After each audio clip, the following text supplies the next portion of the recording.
Hello, everyone. I have the privilege to interview William Rory Dickson, Associate Professor of Islamic Studies at University of Winnipeg in Canada. In this exciting interview, we're going to be discussing the practical dimensions of Sufism. Hello, Professor, and thank you so much for accepting my invitation. Thank you kindly for the invitation, Rasul. It's great to be in conversation with you.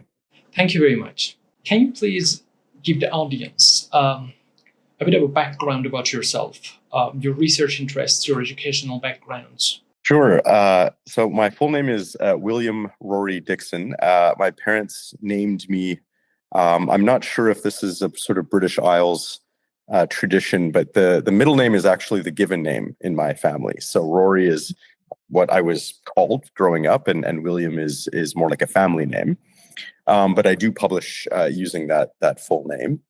And so I am a associate professor of religion and culture at the University of Winnipeg here in Winnipeg, Canada. And I've been here now for 10 years.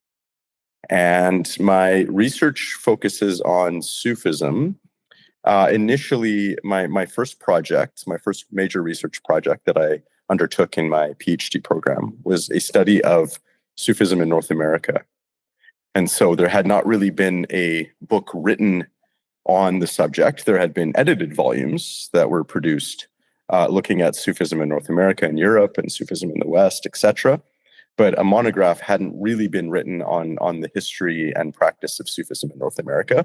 So I thought that would be a fun PhD project, and it turned out to be a very fun PhD project. I focused on meeting with Sufi teachers. So I met with 10 different Sufi leaders and interviewed them, asking about how they understood the relationship between Sufism and Islam. One of them called it $1 million question, and it is certainly an interesting subject that I found, very different perspectives on, all quite interesting. And then also this question of adaptation. I find this to be a perennially interesting question. How do you transmit what we might say mystical or esoteric tradition? Because there's often a sensitivity to the people that you're transmitting this tradition to. You want to, in essence, cater the tradition so that it becomes something accessible and digestible to those who can benefit from it. So adaptation is implied in that, of course, and if we look historically, we see that Sufism adapted in various interesting ways in different cultural milieus. But at the same time, there's some kind of essential truth you're trying to transmit that in and of itself should not be changed or altered, right? So this kind of tension between some kind of pure essential core of knowledge, wisdom, compassion, these sorts of things, and then how to teach and transmit and express and live those. So that was basically that first project on Sufism in North America, trying to understand how Sufi teachers were negotiating these questions about Sufism and Islam and Sufism and adaptation, particularly in Canada and the United States. And then after I did some work with Shobana Xavier and Mina Sharifi Funk, Mina Sharifi Funk being both the PhD supervisor of myself and Professor Xavier. And so with Professor Sharifi Funk, we wrote a book called Contemporary Sufism that was looking at more, let's say, global dynamics shaping Sufism today. And Professor Sharifi Funk and myself also developed an introduction to Sufism called Unveiling Sufism from Manhattan to Mecca. And so we started with the contemporary North American Sufism and then worked our way back to the classical period and the origins. So that's been some of the stuff I've worked on. And then most recently, there's been a shift where I've become increasingly drawn to working with Sufi philosophy. And so I had a small book club here in Winnipeg that we simply called a Sufi book club. And we were going through the Fusus al-Hikam of Ibn Arabi. So we dove into the deepest possible end of the pool to start our little book club. But it proved to be quite fruitful because of this, we might say, wrestling involved. It's not a text that is the meaning of which is immediately apparent in many cases. And so we wrestled with the text over a few years, meeting and having dinners and talking about it, a chapter. And at some point, Mina had suggested to me, maybe you want to write a book on the Fusus, kind of drawing out some of these discussions. And so I kind of had this thought of like a modern commentary, how to take some of the rich and profound wisdom of a book like the Fusus and then make it relevant and accessible to a software engineer, somebody who's getting interested in philosophy and spirituality, but might not have a background in Islamic intellectual traditions. So that is my latest book. I hope this isn't too promotional, but I'll just hold it up here. It's probably backwards, but I will be linking the book to description so that the audience can access it easily. Thank you. Yeah, that would be wonderful. And so, yeah, so that's my latest book that just came out a few months ago.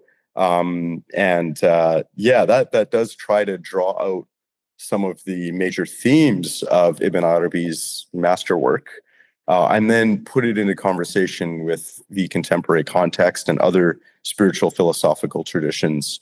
In part, I felt like there is something kind of missing in some of the available literature, at least in English. If you go to bookstores here in North America or in the UK, you can find quite a bit on, let's say, Buddhist or Hindu yogic philosophy, relatively in-depth stuff that is still written in an accessible way. And what I was finding with works on Sufism, you either had stuff on Sufi poetry, which is, of course, amazing and wonderful, or you had purely academic works on Sufi philosophy. So stuff that I wouldn't hand to, let's say my brother who is a software engineer, if he's asking about Sufi philosophy, I'm not going to give him, William Chittick's The Sufi Path of Knowledge, which is a absolutely amazing, like staggeringly thorough and profound translation of passages from the Futuhat al-Makkiyah. But that's not really where you would start to get into Sufi philosophy, especially if you don't have some background in Islamic intellectual traditions. So again, I saw this book that I've just completed, Dissolving into Being, as a way to kind of create something of a doorway into a fairly rich and sophisticated intellectual spiritual tradition that I don't see a whole lot of those doorways available in English currently. So, thank you very much. Ibn Arabi is definitely one of my favorite writers. And what makes Ibn Arabi, especially his Fusus al-Hikam, of interest to you? Like what dimensions? Yeah, it's a good question. I mean, the Fusus, I have always been fascinated by its status in what we might call the Sufi philosophical tradition. So for those of Ibn Arabi's students who eventually, it seems, were increasingly drawn toward using philosophical vocabulary to express and unpack his work, they tended to see the Fusus as being something special, as something that represented a kind of quintessence of his work, a condensation of his hundreds, literally hundreds of works, some of the core ideas. And I think in some cases we find certain ideas put very explicitly and very concisely in the Fusus, which I think makes it a very interesting text in that respect. And so, I'm just thinking of this. I love this passage at the beginning of the chapter on Ismail, where Ibn Arabi says, that which is named God is one in essence and all through the names. It's a very, very, very short statement that really encapsulates his entire metaphysical system. This idea of, and really an expression of the unity of reality, we might say. And of course, there's that whole debate over wahdat al-wujud, and there's ways in which that term can be misused and misunderstood. But I think the idea of reality being one is, of course, central to Ibn Arabi's thought. And again, in the Fusus, you just find so many of these beautiful short passages where it's expressed very, very concisely and profoundly. Also, it's interesting to think of the text as a revelatory text, which, again, coming from, let's say, a scholarly perspective, that can be a little bit surprising or confusing. What does it mean to have a text be given to you? Which is precisely what Ibn Arabi says the Fusus is. It's something that was given to him by the Prophet Muhammad, who handed it to him in a vision, and he claims that he simply, transcribed fundamentally the work, and that he doesn't really see it as his own. But regardless of origin and what we think about that, certainly it is a very profound encapsulation, I think, of the Sufi philosophical tradition. So if it is a subject that one is interested in, understanding Sufi philosophy, it seems to me to be a very good book to explore. And I wrote in Dissolving into Being that what I did is I chose 8 chapters from the Fusus to discuss, partly because I felt like just the length of the book. I mean, the book is about 350 pages, and that was just discussing several passages from 8 chapters. So, I mean, really, the depth of the book is remarkable. And what I said at some point was that I kept rewriting chapters. I kept rewriting the chapters, and at some point, I realized this book will never be finished if I don't just let it go. You know, that there is no destination here in some respect. This is a journey without destination. And so, yeah. So the chapters I chose.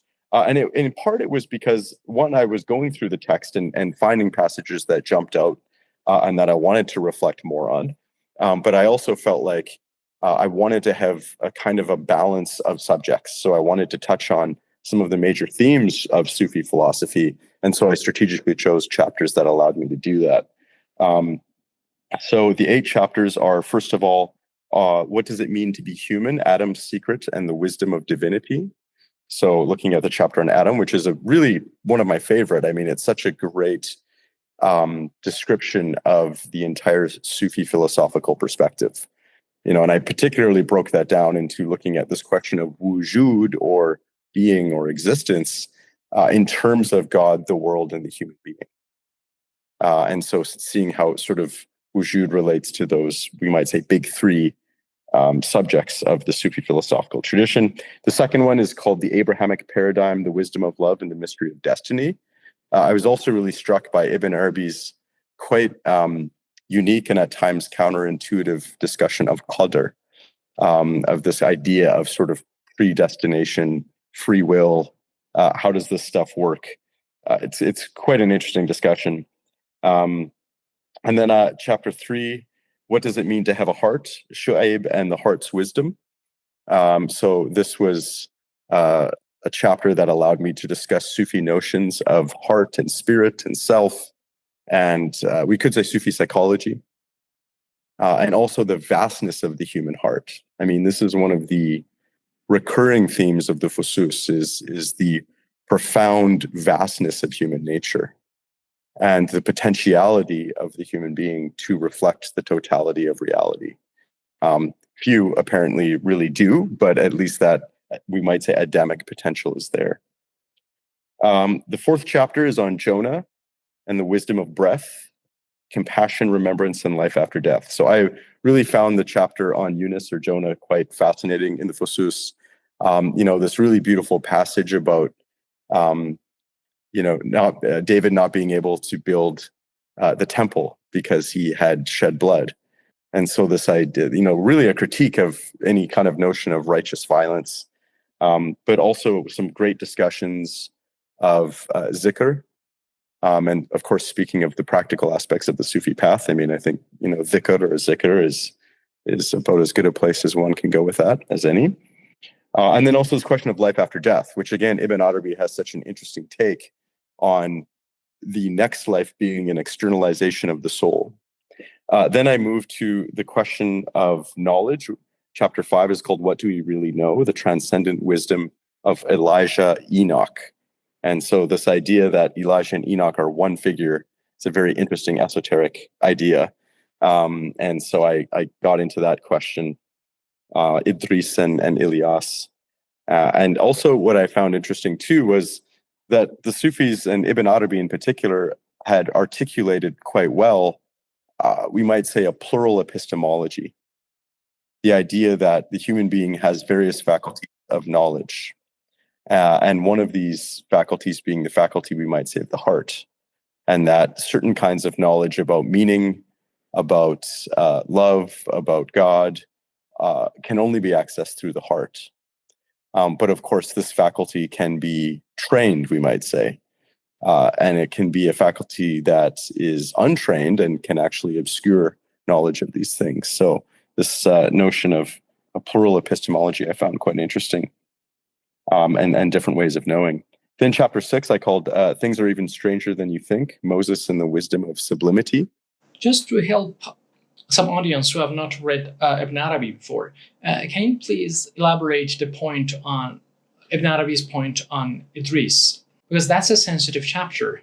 I'm also aware that the chapter related to Noah, Nuh, is also very sensitive. So much so that people even don't like to talk about it.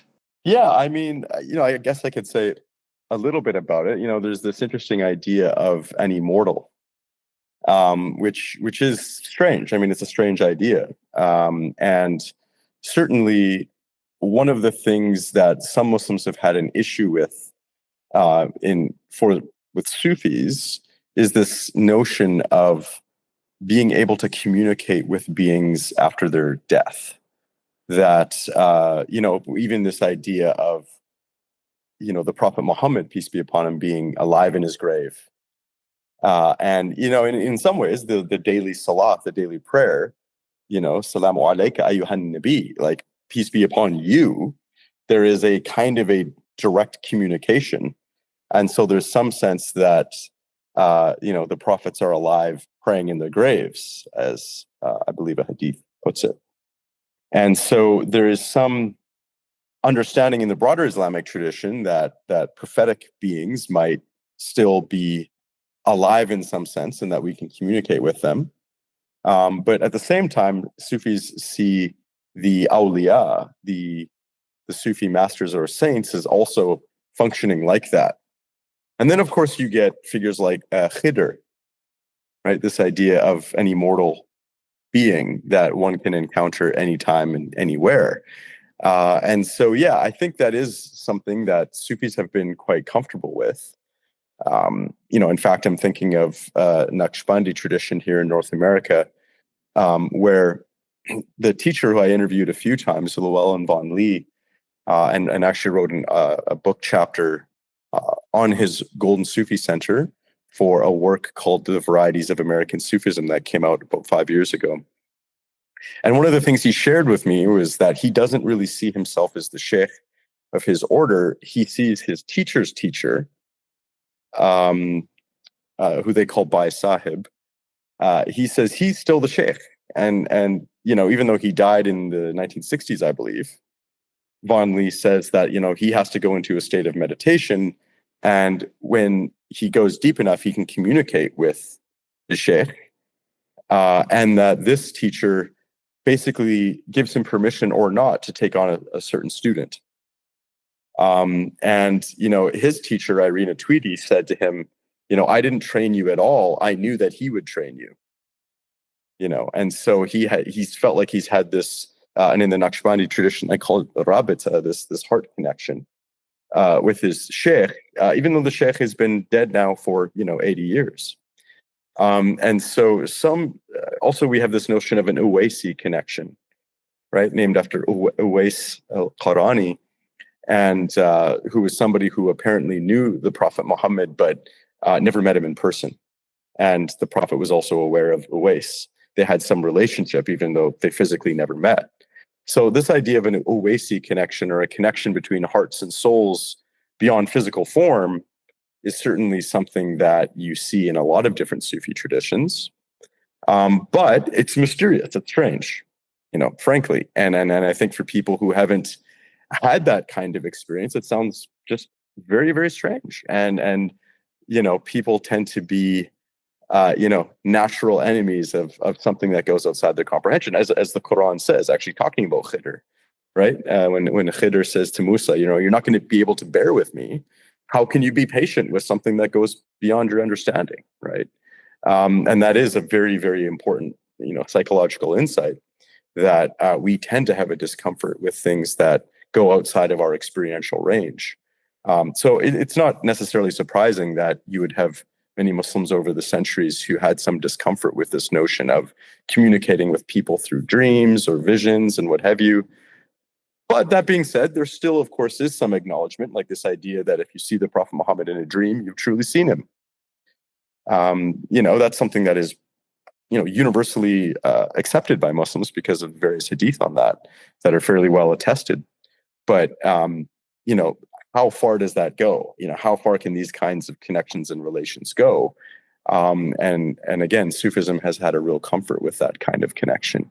So, getting back to this idea of Idris, as being an immortal, the Quran simply says that he was sort of raised up. If you look at biblical traditions, right, there's this notion of him being an immortal. But yeah, it's a strange idea. It's a completely strange idea.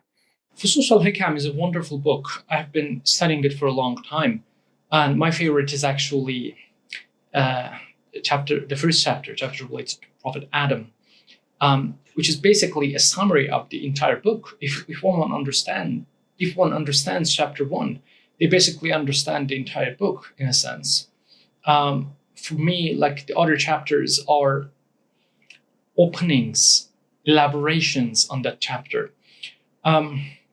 Fusus is a tough book. It's difficult to understand and it's difficult to explain. And at times, Ibn Arabi becomes Ibn Arabi and talks about dangerous things which people do not like to talk about.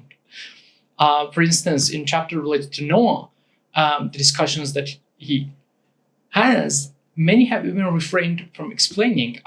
There is this contemporary commentator, Allama Hassan Zadi Amoli, who passed away several years ago.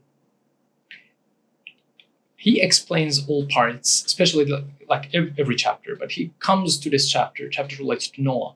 He explains the initial part. When he gets to those sensitive parts, he says, "In so ham bogzar dar jay digar."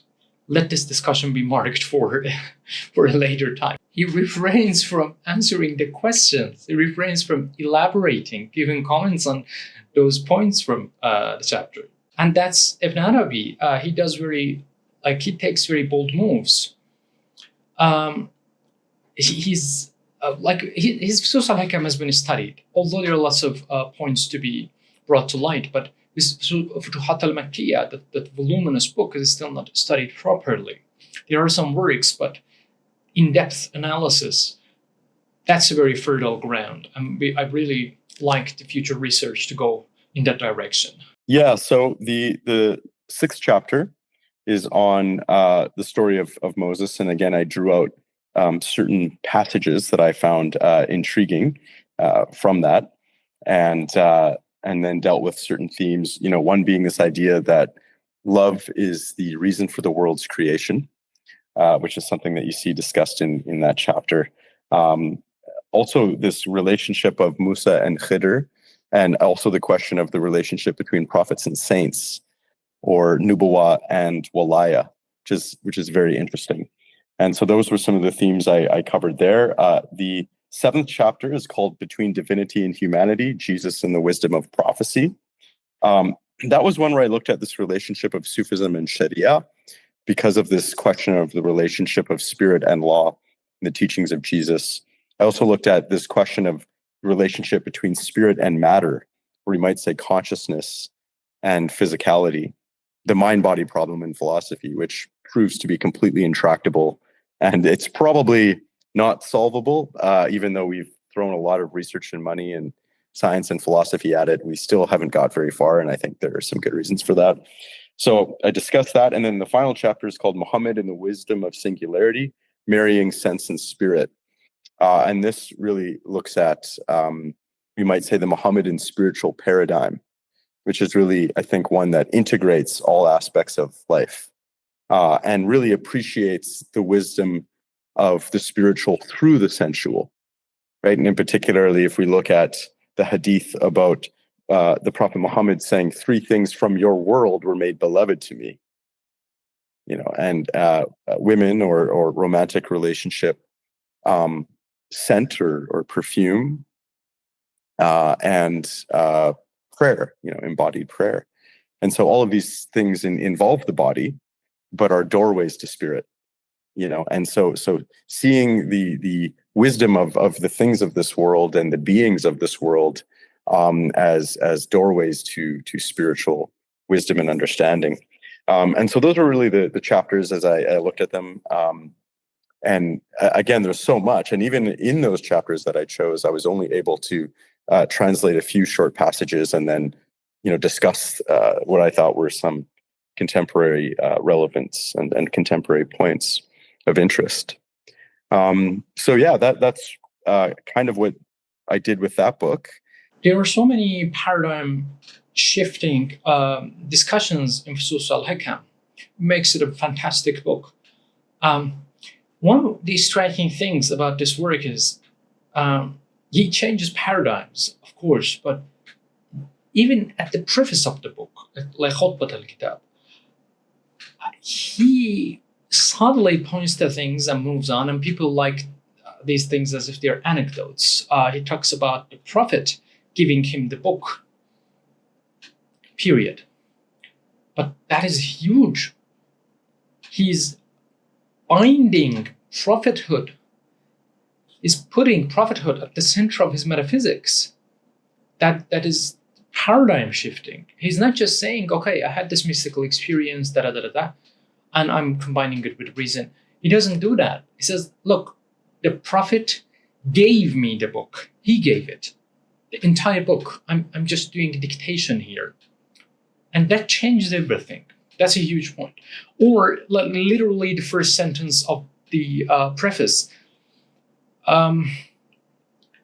He says, praise be to God who sent wisdom from a single status to the hearts of the words, by which he means the prophets. The source was one, the wisdom is and was one, but it diversifies because of the diversity of nations and traditions. It's literally the first sentence in the book, and that's, oh my God, look at the respect he's showing. Some people think that Ibn Arabi is this strict person. He is not. He is actually a religion, like other religion, friendly scholar and mystic. Look at the way he talks about other prophets. Look at the way he talks about Jesus Christ, about Moses, about Noah, with utmost respect.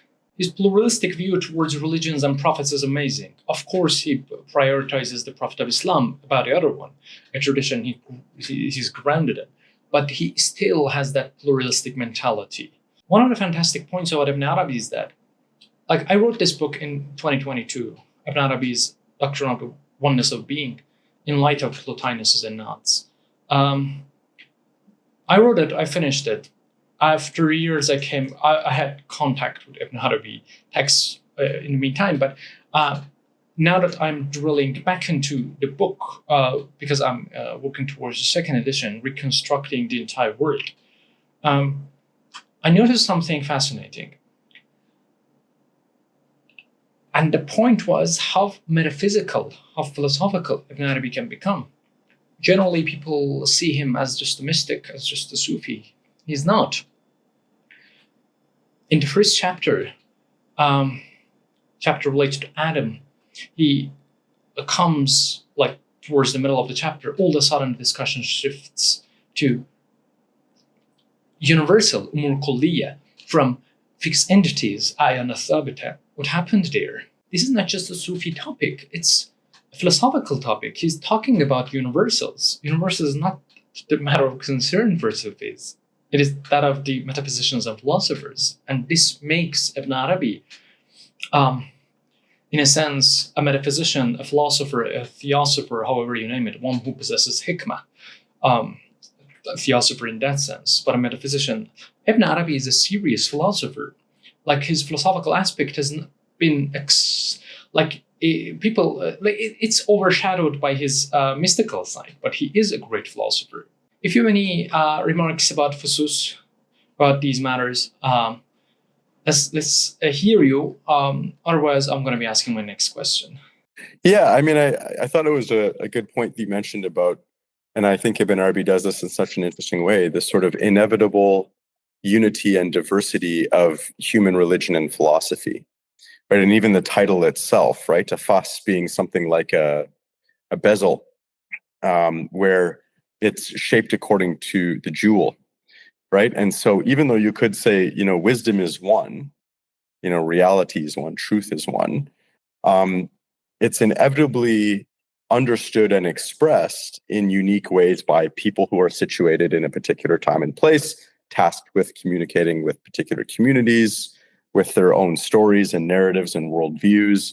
And so you get a kind of, we might say, filtering process, right? You also, Sufis and Ibn Arabi loves the analogy of shining a light through different colored windows or lenses, right? I mean, ultimately the light is one, right? But based on the color of the lens, you get a different color of light that you see. And so that notion of a singular light that is taking on all these different hues and colors based on the lens that it's shining through, it's a wonderful analogy for the inevitable diversity of human understanding. And for Ibn Arabi, that's completely fine. And he says they're all right. They're all inadequate. They're all limited. Each belief is limited and cannot, by definition, encompass the whole, which is infinite. But each is some understanding of reality. So I find that to be a very helpful, especially in our time, a very helpful perspective. And the way I wrote about it, I thought it was interesting, even in a very direct way. If you're sitting in, let's say, a cafe, sure, there's one cafe. I mean, sure, we can confirm that. We can say, okay, can everybody here verify that we're all in the same place? And we can count the tables and the chairs, and we can see how many people are there, and we can verify that there's a singular situation that we're all participating in. But on another level, there is definitely not one cafe. There is no one experience of the cafe. There's no one overarching experience of the cafe. There are all these multiplicities of points of attention and awareness and opinion about the lattes, or and nobody will have exactly precisely the same experience of the cafe. It's impossible. So in one sense, there's definitely not one cafe. There is just the multiplicity of experiences of it, none of which is like any other. And so you see, even in a sort of banal, everyday circumstance, the inevitability of unity and diversity happening at the same time, right? And so if we take that to a sort of metaphysical place, you can see why Ibn Arabi is quite comfortable with the diversity of human belief, because it is absolutely inevitable. And his perspective is always the more beliefs that you can see and appreciate, the richer your picture and understanding of the real, which is always revealing itself in new ways and is always revealing itself differently to different people, because the receptacle conditions the nature of the revelation, right? So. Thank you very much. I appreciate that cafe example, a contemporary example. And we're going to be shifting to the primary topic that we promised at the beginning of the video, the practical dimensions of Sufism. What is Sufism? Is it only theoretical? Is it only practical? Or is it theory plus practice? Yeah, I mean, it's a rich question, and there are different ways that one can answer it. I mean, certainly we could look at the early Sufi figures, and we could look at people like Ibn Arabi, and clearly for them, Sufism is a practice, without doubt. And I think in part it's because of what we were saying before, that Sufism is connected with the knowledge of the heart. And the heart is a faculty that can be cultivated. We might say that the more the heart has been purified, the more it can accurately perceive questions of meaning, the more it can accurately perceive the reality of things, the meaning of things. And so there's some sense of the inevitable practicality of Sufism. I mean, it'd be a little bit like saying, I'm going to be a biologist, but I don't have a lot of interest in, microscopes and, if you want to be, let's say, for instance, a cell biologist, well, you really are going to have to, learn how to use microscopes and train yourself to perceive the data that you're going for. It simply wouldn't do to say, I'm not interested in any of that sort of training. And I think the Sufi tradition is very much the same. If one wants to get a certain kind of knowledge, and the Sufis say certain kinds of knowledge are far superior, right? To know something existentially, to know something with the entirety of your being, is much, much different than to simply adequately grasp an idea intellectually, right? And of course, we see this with the very famous encounter between Ibn Rushd and Ibn Arabi, right? This beautiful story of, and Ibn Rushd is, of course, struggling with this question of the relationship of the rational and the mystical, and whether or not that Sufis are discovering the same truth that he's discovering as a philosopher. And so I'm sure some of your listeners are familiar, but yeah. Would you like to expand upon that meeting, like that iconic meeting between Ibn Arabi and Ibn Rushd Averroes? Because that's a phenomenal meeting. Would you please explain that to the audience? Yeah, so maybe I'll just share briefly the story now, because it pertains to this question of what is Sufism, right? And so Ibn Rushd hears about this teenager who we might see as a kind of spiritual prodigy, right? Somebody who has gone into khalwa, has gone into a spiritual retreat. Also, we can keep in mind when we're asking this question about Sufism in practice, the first thing that Ibn Arabi does is goes and undertakes intensive practice, right? In retreat, isolates himself from the distractions of the external world to focus on the knowledge of the inward, and encounters prophetic beings and is taught directly aspects of the Sufi path. And word gets out about this, and some of the elites of Al-Andalus, the southern Spanish region, are intrigued, and Ibn Rushd in particular is intrigued and has some connection with Ibn Arabi's father, and so they arrange a meeting, and Ibn Arabi comes over to Ibn Rushd's house, and Ibn Rushd enthusiastically simply says to him, "Yes," and Ibn Arabi responds, "Yes." And he sees, and of course, Ibn Arabi records this meeting, which is wonderful that he wrote about it. And he says, "I could see that Ibn Rushd became elated with my response. So then I said no."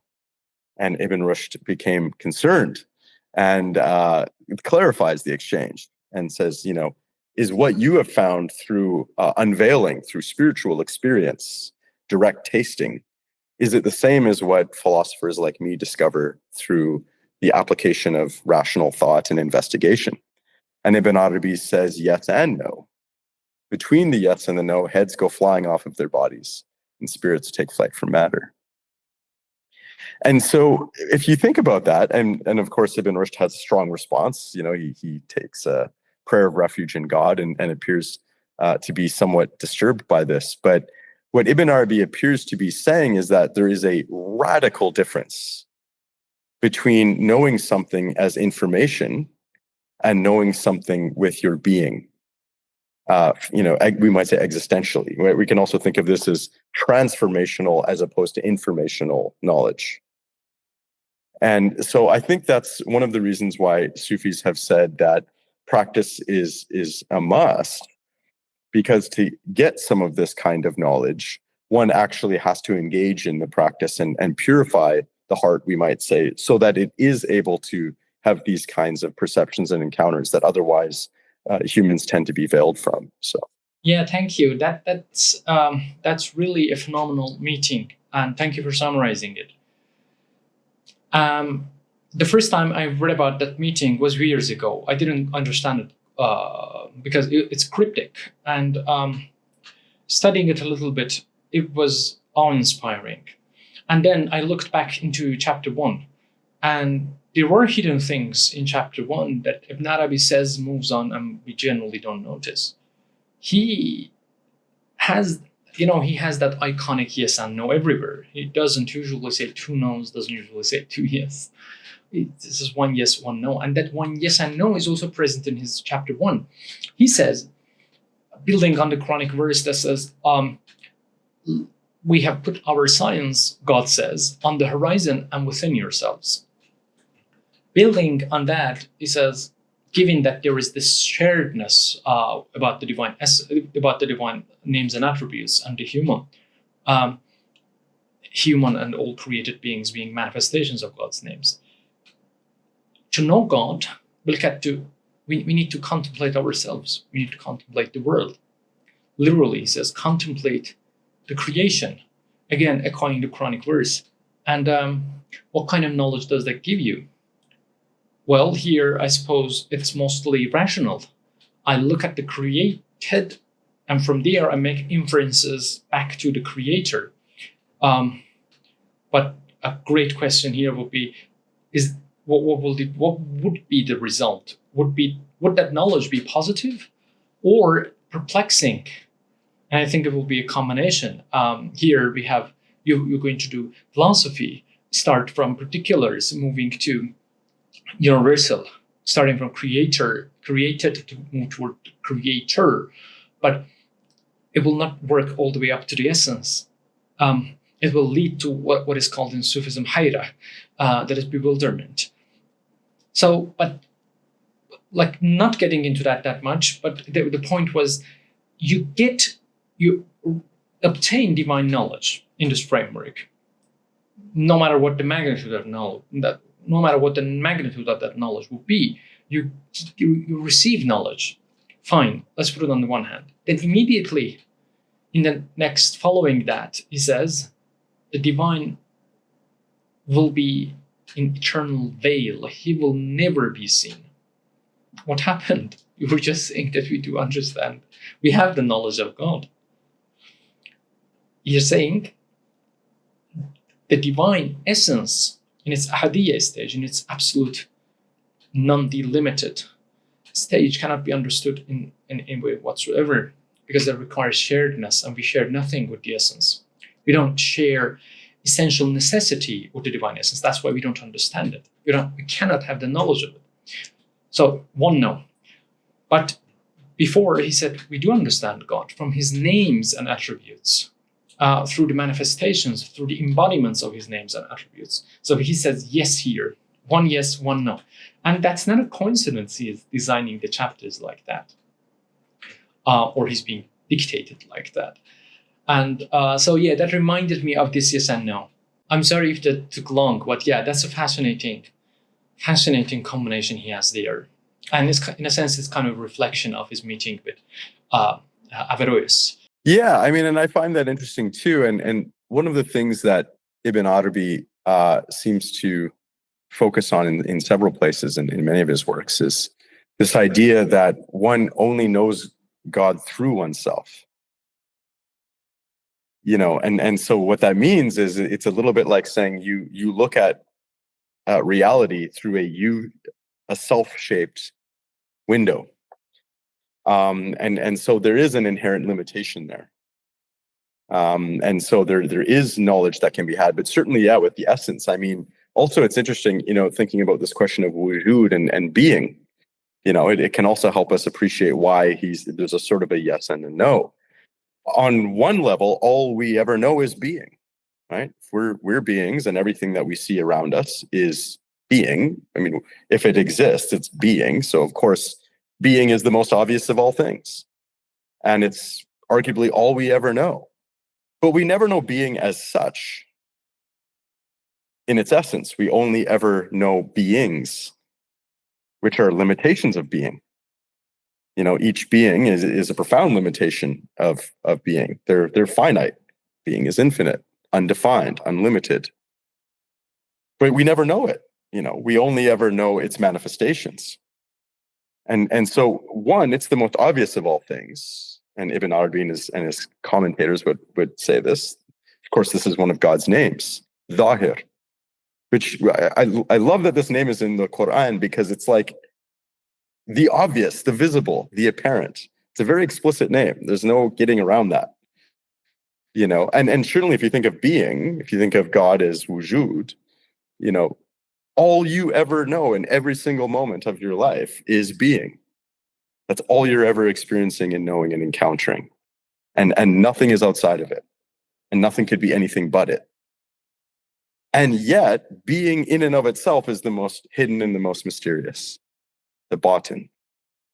It's impossible to know it in and of itself, right? The minute that you know something, you're already outside, we can say, of pure being, because there's a being, a subjective entity encountering or knowing something else.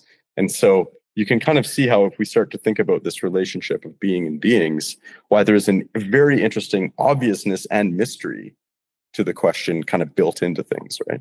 It reminds me of a passage from Plotinus' Enneads.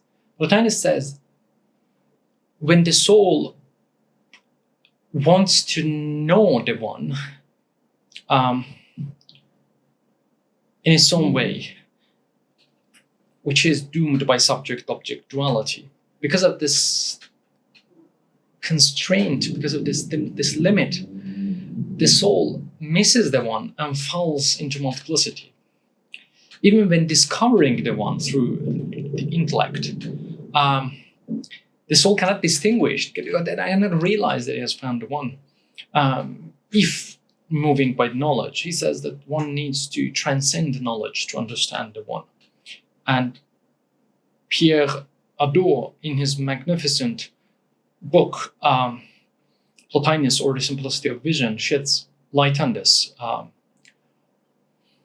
showing how consciousness works, what our true selves are, and how consciousness relates to that, and why should the mystics transcend that consciousness to be able to know the one, know in quotation. Here, to know is to be, to unite. And consciousness is a barrier because of the subject-object duality. And we see this resonating in many parts of Fusus al-Hikam with different wordings, of course. Now, anyways, if we talk about it, we can go for hours or days. Now, considering this, I have two questions. What are the practical implications and dimensions of this knowledge, this knowing, not knowing, and the oneness of being, unity of existence? Yeah, I mean, it's an interesting question. You know, there are different ways that one can approach this kind of question. And, you know, one of the things that comes to mind is this early Sufi saying, "At-tasawwuf kulluhu al-adab." You know, that all of Sufism is adab. And adab, of course, is something like etiquette, conscientiousness, sensitivity, awareness, refined manners, kindness, all of these things, respect, all of these things are built into adab. But in all cases, it's living within awareness. And I think one of the connections here, again, and certainly one can, if we're maybe taking the Ibn Rushd approach, one can think of these ideas and go, it's a wonderful idea, I like that, and maybe I should really think of that person who's annoying me as ultimately just we're the same reality, and maybe I should chill out. And, you know, you could kind of maybe draw out some implications that way from the perspective intellectually. But my understanding is that the Sufi path is one of tahqiq, which is, you know, to make haqq, to realize.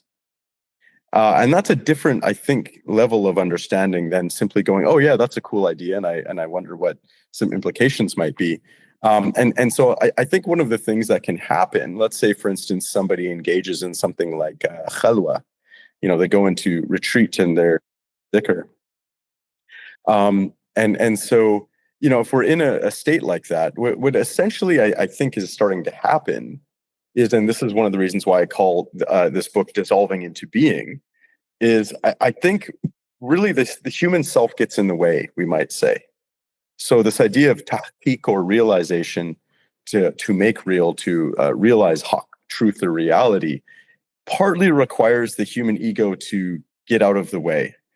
And it's in, you know, we're often trapped in a kind of self-referential way of going about reality. And what happens is then we obscure so much. And one of the ways I understand the Sufi tradition is partly to dissolve the self. Now, how does that happen exactly? That sounds kind of interesting. Again, theoretically, cool. Yeah, okay, there we go. Dissolve the self. Everything's going to be great now. So how exactly do we do that? Well, one of the interesting things that happens with zikr, or dhikr, you know, the practice of the remembrance of God, the practice of the names of God, is there can be a kind of, we might say, an absorption. Right? Consciousness is often jumping around in ways that are distracting and often self-centered. You know, I would like to have more comfort. Let me go see if I can arrange things so that I can experience more comfort later today. Right? I'm feeling hungry. What kinds of things can I do to address my hunger? I'm feeling bored. What sort of activities can I pursue for some kind of entertainment, etc.? And so we're relating to reality through the lens of the self, we might say. And it's incredibly obscuring. I mean, really reality is infinite. That's not a statement of faith or belief. I mean, if you can show me a line where it stops, then maybe I'll say, okay, fine, it's finite. But from what we can tell, it's totally infinite. And consciousness itself doesn't seem to have a border, nor does our universe. So it's like we're existing in this vast field of the infinite. And yet we have this profoundly reductive way of relating to reality, where we start to just filter all of that through the lens of self-concern. And so one of the things that happens with Sufi practice is if one focuses on the names of God, which is, of course, central to the Sufi spiritual path, is really focusing on the names of God, right? The 99 names of God, as they're sometimes called. One's consciousness starts to move away from constant self-reference. And I know you had spoken with Professor Shabana Xavier earlier, and she is somebody who has studied Bawa Muhyiddin, who's a very interesting Tamil and North American Sufi. And one of the things that Bawa said about the meaning of La ilaha illallah, which is, of course, a very famous zikr and part of the Shahada, the statement of Islamic faith. He said, the meaning of La ilaha illallah is that the self is an illusion. Only God is real. And again, some people can think of this as like religious or spiritual, or do I have to have faith in that? It's actually just a very explicit statement of reality, in the sense that, well, you, as at least you experience yourself, exist for a very, very short time in the grand scheme of things. And we're here for a little bit, and then we go away, and eventually even our bodies completely dissolve and turn to dust. And, as the centuries and the millennia go by, there can be absolutely zero trace of any of us left.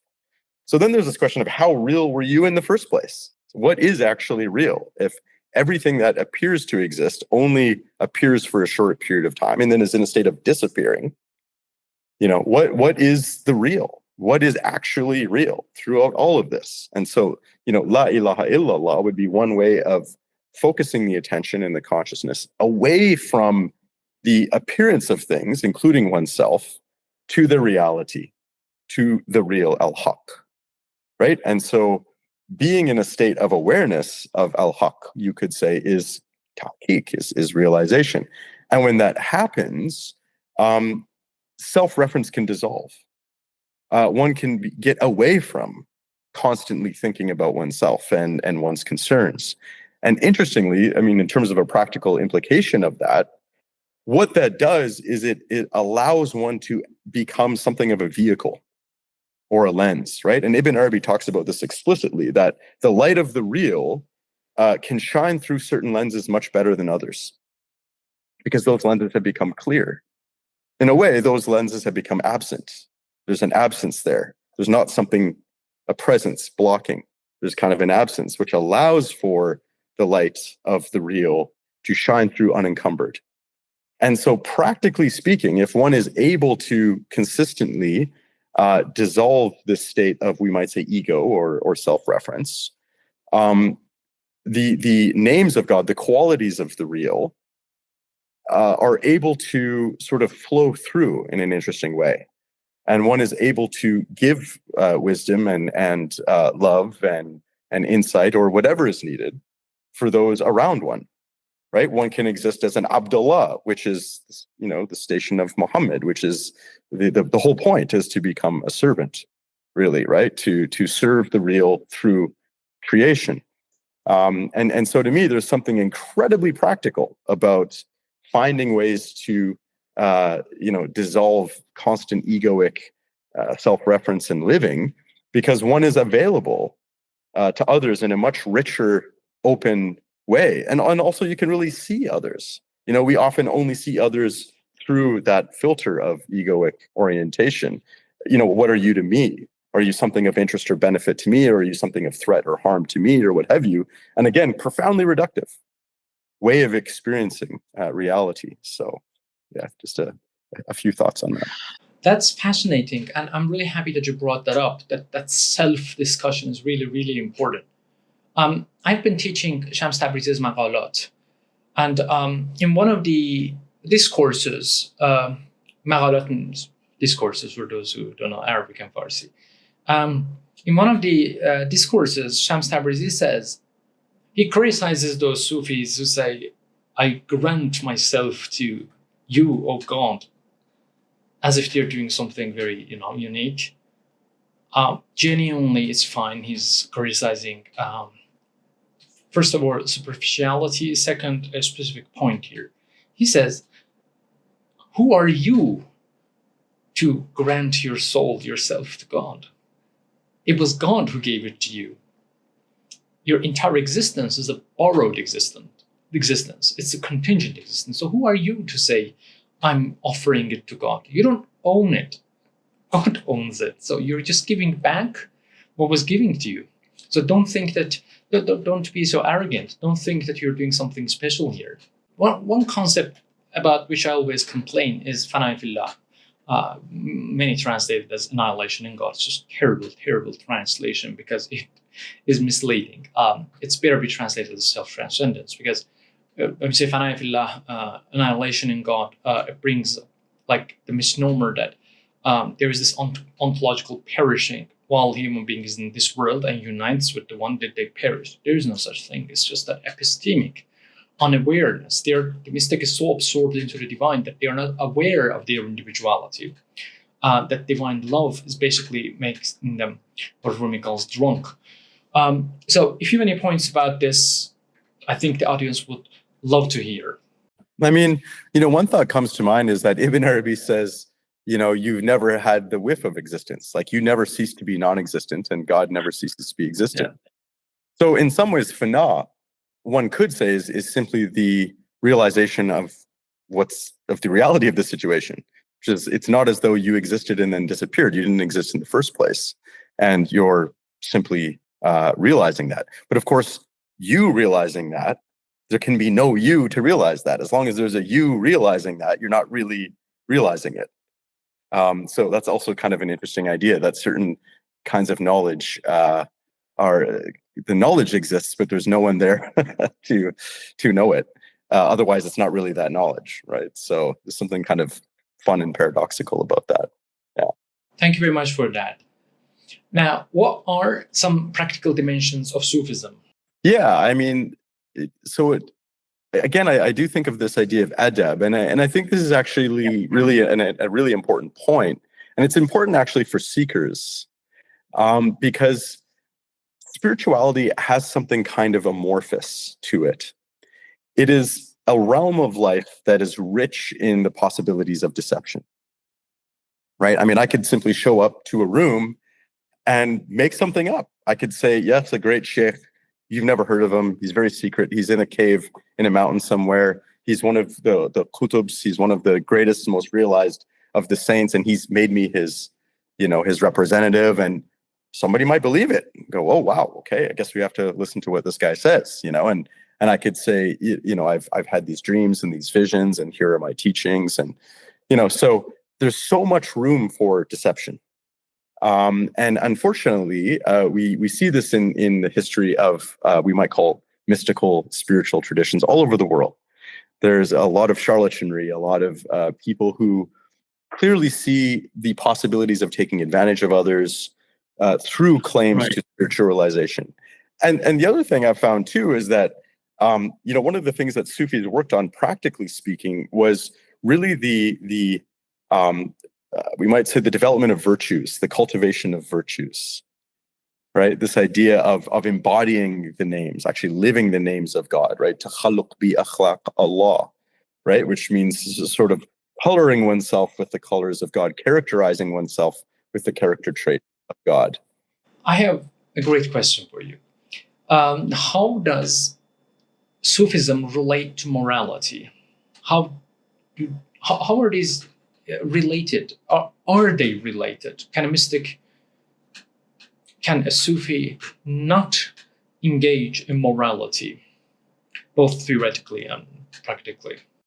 Yeah, and I think it's such an important question because,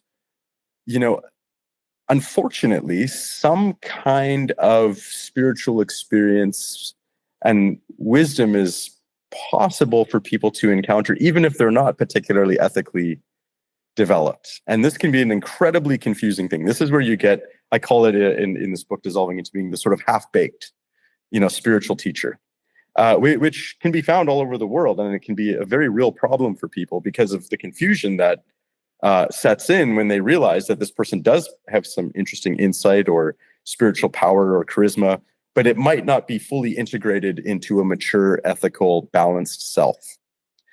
Right? So one of the things that Sufis have really focused on, if you think of in the Mevlevi order, right, this 1,001 day training, where you basically have to serve others for 3 years. You're changing bed sheets, you're washing dishes, you're cleaning bathrooms, you're engaged in all of this kind of humbling work of serving others to kind of get over your own self of your own sense of specialness or what have you. And to me, there's a great wisdom in that kind of, and really this is often why Sufis say you should spend time with a teacher or with a group or both, is because that allows aspects of your ego that need to be worked on to become clear. If you've got an issue of being easily triggered to anger, well, that's going to come out in certain circumstances. And sometimes teachers will try to create situations to help you see your own limitations and your own issues that you need to work on ethically, morally speaking. And this is partly because, again, if one can develop the adab, the conscientiousness, the awareness of others, the respect and the kindly consideration of others, if you're able to develop this, then if some kind of spiritual realization happens, you are able to transmit that without too many problems. Whereas if one hasn't really engaged in some of that work and that development, some of that spiritual energy can end up being misused or misapplied, which again can be incredibly confusing for people.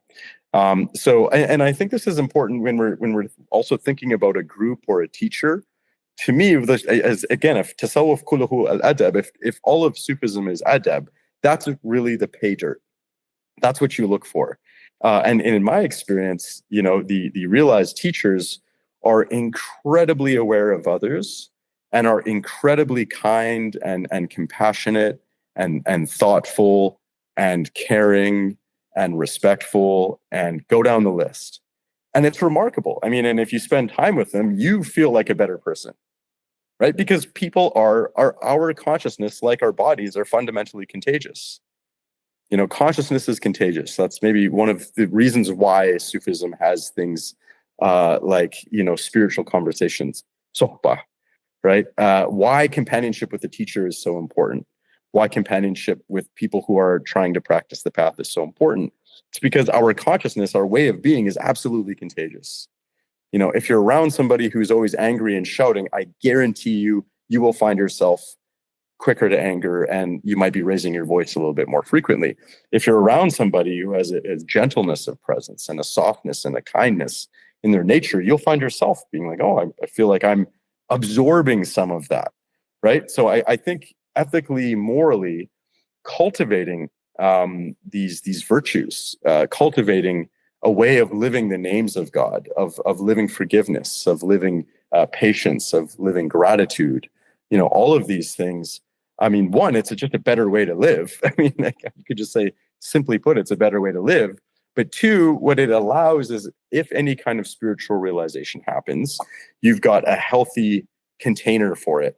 And it can be integrated and then transmitted without a kind of self-aggrandizement and misusing this energy for one's own purpose, which again is a perennial problem and something that seekers should be very aware of. Keep an eye out for teachers and groups and how they actually interact with people in the sort of day-to-day, micro way, because that's really where you see the fruit or not of spiritual practice.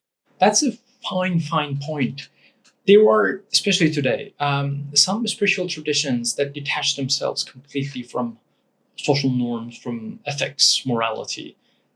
And there are those who go even in the opposite directions. And they do have spiritual accomplishments. But if we have learned anything from Ibn Arabi, specifically his discussions of the world of imagination, in the imaginal world, there are both demonic and angelic beings, and you can contact both. So it's not enough to have a spiritual contact. Like the source is important. Who are you contacting? What are you contacting? And I think ethics and morality has a great influence here. A spiritual path that is combined with ethics are going to help you contact with the positive side. One that does not is going to take you in the other direction. Now, I have another question.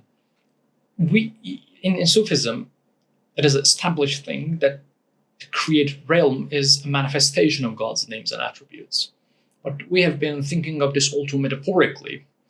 What does it mean for the created realm? What does it mean for the human being to manifest God's names? Many have been thinking of it as like there's this projector, this light comes and there is this, but that's a metaphoric discussion. What does it really mean for me to manifest such and such names of God? Yeah, I mean, it's a deep question, and I think there are probably several levels to the realization of a name, but we might think of some analogies that could be helpful, even on a very basic level. So if we think of like a name like Razaq, the one who gives sustenance or nourishment, or Muqit, the one who feeds. It's kind of interesting to think about what might that mean, and maybe that is actually the place to start. Is the question is to go, what might that actually mean, and to engage with that for oneself. And if one says, well, I'm going to sit down and I'm going to say Ya Razaq 99 times, and it's interesting when you say a name, you're calling upon God as that quality. But in the Sufi path, one is also trying to embody or manifest. And so it's kind of an interesting question to think, what does it mean to nourish and feed those around you?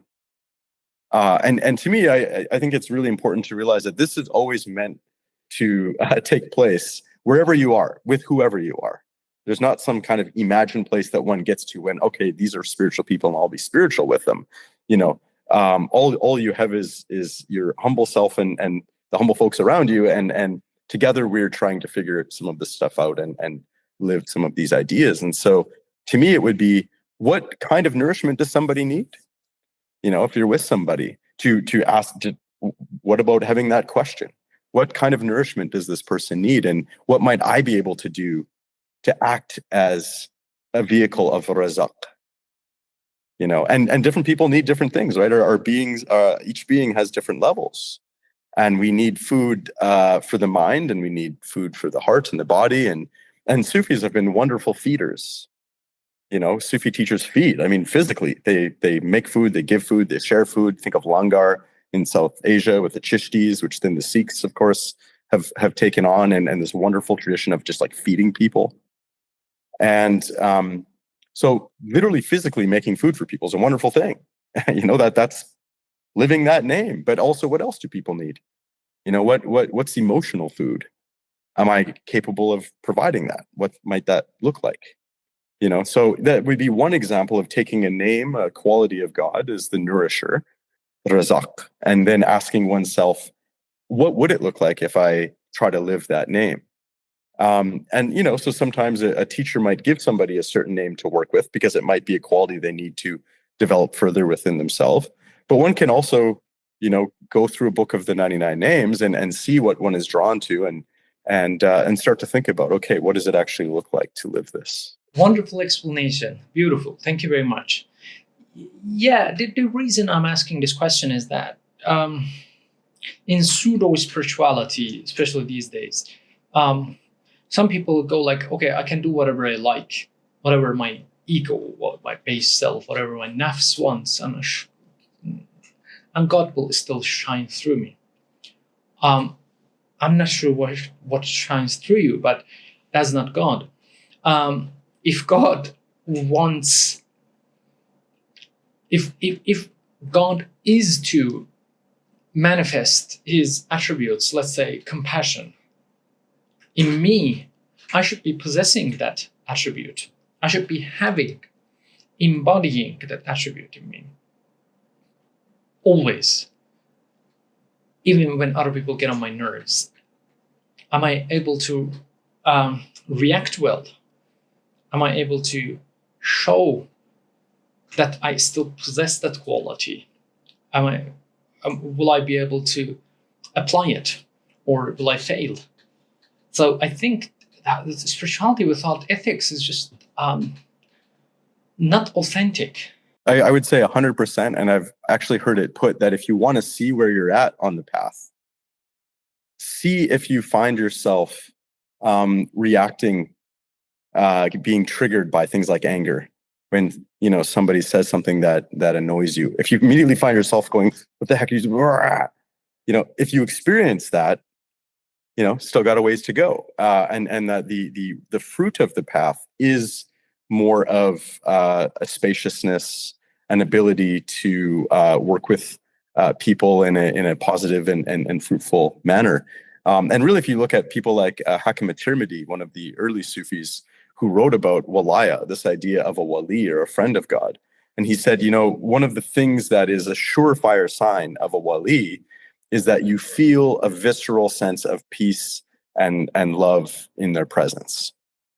That their being offers a really distinct sense of peace and love. And so, if one is, living the opposite of that in their qualities and interactions, then for sure, you might be a little bit further from the goal than you might want. So, on that note, I'm not going to be measuring myself. I'm too afraid to measure myself. Would you like to talk about practical dimensions of love? It is central to Sufism. How does it help us in our lives today? Practical dimensions of love. Yeah, I mean, it's such an interesting thing, and I think there is, we might say, a kind of a mundane love, which isn't bad per se, but I think there is a much deeper and richer dimension of love that Sufi masters access and transmit. And I'll simply share that I was really struck by this, spending time with different Sufi teachers, that in some cases, if one is making zikr with them or something like that, the scale of love that one experiences is staggering. It's utterly beyond what one may have experienced prior to that. And so I think love is a vast, vast dimension. I think it's what everybody wants. I mean, that was my recollection of encountering that with a Sufi teacher and thinking, this is all I or anybody ever wants, is this absolute, vast, unlimited love. And you want to share it. You want to, one, experience it, and then two, you want to share it. And so I think one of the aspects of the Sufi path, if one is able to connect with a teacher who is able to transmit some of this, is I mean, it's just healing. I think it's profoundly healing. I think we often live in a state of anxiety and fear, quite subtle. Sometimes it's more obvious and sometimes less so, but some sense of being disconnected from love. And a huge number of problems arise from this. Materialism is arguably just that. If one is in a state of being connected with the deep and rich love that is woven into our existence, that we could say is our existence, you don't really need a whole lot. The craving for externals just simply kind of dies down. It's not like it takes some great act of piety and self-restraint, some kind of spiritual Olympic, workout. It naturally dissolves because one is in a state of complete fulfillment and peace, experiencing love. And so you could say, practically speaking, the more that we are able to connect with this, so many of the problems in our world at least have the potential to be somewhat alleviated, because they often arise from our lack of connection with love. And so I think there's something profoundly practical about it. And it's a very good reason to connect with Sufi practitioners, Sufi teacher, is to connect with that. We might say divine love, with the love of God that really is at the heart of your own self and the cosmos.